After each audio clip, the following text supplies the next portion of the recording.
అంటే ఇలా మేము ముందు చేసుకున్నందుకు, మంచిగా పనిచేసినందుకు, మిషన్ భగీరథ ద్వారా ఇంటింటికి నీళ్లు ఇచ్చినందుకు కేంద్ర ప్రభుత్వం హర్ ఘర్ జల్లో పైసా ఇయ్యదు.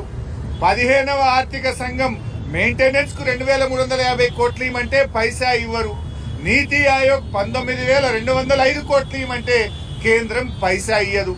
ఈ అన్యాయాలను ఇలా 16వ ఆర్థిక సంఘం చైర్మన్ సభ్యుల దృష్టికి తీసుకుపోయి మాకు ఖచ్చితంగా మిషన్ భగీరథ మెయింటెనెన్స్ కు 20,000 కోట్లు కేటాయించాలని బీఆర్ఎస్ పార్టీ పక్షాన కోరాం. అదేవిధంగా ప్రభుత్వ ఆసుపత్రులతో ధీటుగా ప్రైవేట్ ఆసుపత్రులతో ధీటుగా ప్రభుత్వ ఆసుపత్రులు నిర్మించాలని తెలంగాణ రాష్ట్ర ప్రభుత్వం నిర్ణయించింది. రాష్ట్రంలో పెద్ద ఎత్తున సూపర్ స్పెషాలిటీ ఆసుపత్రులు కడతా ఉన్నాం. మరి పేదలకు కూడా కార్పొరేట్ వైద్యం అందాలని చెప్పి ప్రభుత్వ ఆసుపత్రులను బాగు చేసే కార్యక్రమం చేపట్టాం. దానికి 10,000 కోట్ల రూపాయలు కేటాయించాలని 16వ ఆర్థిక సంఘాన్ని మేం కోరడం జరిగింది.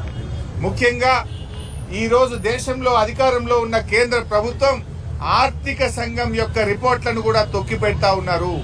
14వ ఆర్థిక సంఘం వరకు కూడా ఆర్థిక సంఘం రిపోర్ట్లను యథావిధిగా అమలు చేసిన చరిత్ర ఈ దేశంలో ఉంది.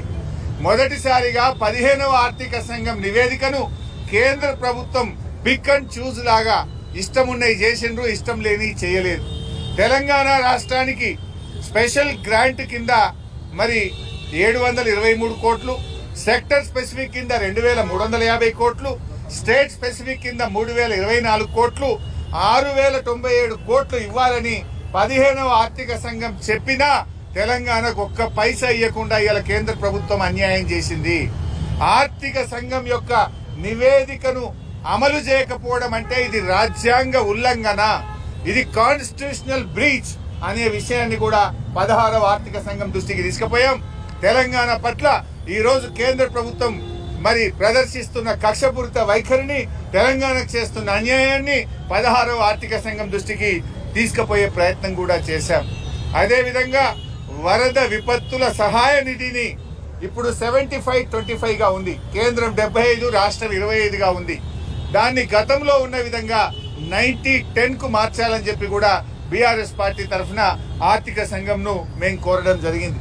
ఇలా చాలా విషయాల మీద కూడా రాష్ట్ర ప్రయోజనాలు కాపాడే విధంగా, తెలంగాణ ప్రజల హక్కులు కాపాడే విధంగా, అభివృద్ధి చెందుతున్న తెలంగాణ మరింత అభివృద్ధి పథంలో నడిపించే విధంగా ఆర్థిక సంఘం యొక్క రిపోర్ట్ ఉండాలని, బాగా పనిచేసే రాష్ట్రాలకు అన్యాయం చేయొద్దని, గొంతు నొక్కద్దని బీఆర్ఎస్ పార్టీ పక్షాన వారికి చెప్పడం జరిగింది.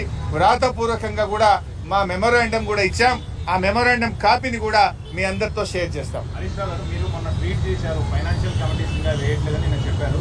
అరికెంపూడి గాంధీని పబ్లిక్ అకౌంట్స్ కమిటీ చైర్మన్ చేస్తూ బులెటిన్ ఇష్యూ చేశారు. దీనికి సంబంధించి అంటే ఇది ఒక పెద్ద జోక్. ప్రతిపక్షానికి బిఏసి ఇవ్వడం అనేది, ప్రతిపక్షానికి పబ్లిక్ అకౌంట్స్ కమిటీ ఇవ్వడం అనేది ఆనవాయితీ. అరికెంపూడి గాంధీ గారిని కాంగ్రెస్ పార్టీలో చేర్చుకున్నారు కదా, మీరే కండువా కప్పింది కదా. అంటే కాంగ్రెస్ పార్టీని పిఎస్సి చైర్మన్ గా చేయడం అంటే ఈ రాష్ట్రంలో ప్రజాస్వామ్యాన్ని ఖూనీ చేస్తున్నారు. ఇలా రాహుల్ గాంధీ గారు చేతిలో రాజ్యాంగాన్ని పట్టుకొని నీతి వ్యాఖ్యలు చెప్తున్నావు కదా, నీ నీతి వ్యాఖ్యలన్నీ డొల్ల. రాహుల్ గాంధీ మాటలన్నీ నీటి మూటలు. రాహుల్ గాంధీ గారు, మీకేమన్నా నీ చేతిలో పట్టుకున్న కాన్స్టిట్యూషన్ మీద గౌరవం ఉంటే తక్షణమే నీ ముఖ్యమంత్రి రేవంత్ రెడ్డిని ఆదేశించు. కేంద్రంలో ఇదే పిఎస్సి ఎవరు తీసుకున్నారు? కేసీ వేణుగోపాల్. కాంగ్రెస్ పార్టీ రాష్ట్రాల ఇన్ఛార్జ్ ఎవరైతే ఉన్నారో కేసీ వేణుగోపాల్ పిఎస్సి అధ్యక్షుడు ఉన్నారు. మీరెవరికి ఇచ్చిండ్రు? బీఆర్ఎస్ నుంచి కాంగ్రెస్ లో చేరినటువంటి అరికెంపూడి గాంధీకి పిఎస్సి ఇవ్వడం అంటే రాజ్యాంగాన్ని నిట్ట నిలువున పట్ట పగలు ఖూనీ చేయడం, ఇది రాజ్యాంగాన్ని పరిహాసం చేయడం.